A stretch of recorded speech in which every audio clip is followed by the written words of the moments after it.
მოგესალმებით, მე ვარ მარი მოჩილაძე. ამ ვიდეოში წარმოგიდგენთ ვიზუალური პროგრამირების გარემოში Scratch მარტივი ანიმაციის შექმნის ინსტრუქციას. იმისათვის, რომ ჩვენმა პერსონაჟმა მოძრაობა შეძლოს, საჭიროა თავდაპირველად შევიმუშაოთ გარკვეული ტიპის ალგორითმი. ამ შემთხვევაში მოვიფიქრეთ საკმაოდ მარტივი ალგორითმი, კატამ უნდა იმოძრაოს სცენის ერთი კიდიდან მეორე კიდისაკენ მუდმივად და მოძრაობის პროცესში შეიცვალოს ფერი. შესაძლოა გამოსცეს ხმაც. იმისათვის, რომ ჩვენი პერსონაჟი ავამოძრაოთ, უნდა გადავიდეთ მოძრაობის ბლოკებში და ავიღოთ ბლოკი გადადგი ნაბიჯი.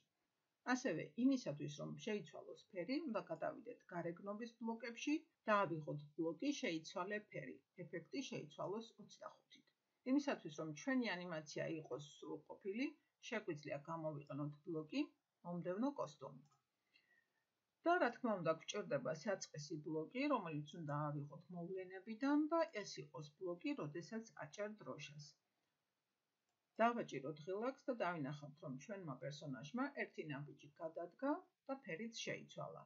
თუმცა განმეორებით მოძრაობის შესასრულებლად, ან მუდმივად გარკვეული ტიპის მოძრაობის შესასრულებლად, რა თქმა უნდა, გვჭირდება მუდმივობის ბლოკი, რომელიც მართვის განყოფილებაში არის, გადმოგვაქვს ეს ბლოკი და ეხლა ვაჭერთ დროშას. დავინახავთ, რომ პერსონაჟმა მუდმივად გააგრძელა მოძრაობა.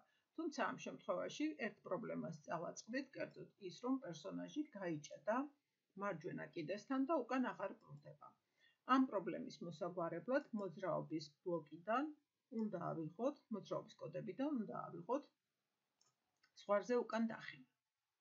დავაჭიროთ დროშას და დავინახავთ, რომ პერსონაჟი აგრძელებს მოძრაობას ერთი კიდიდან მეორესაკენ. თუმცა ამ შემთხვევაში, როდესაც ბრუნდება მარცხენა კიდისკენ, პერსონაჟი მოძრაობს თავდაპირველად.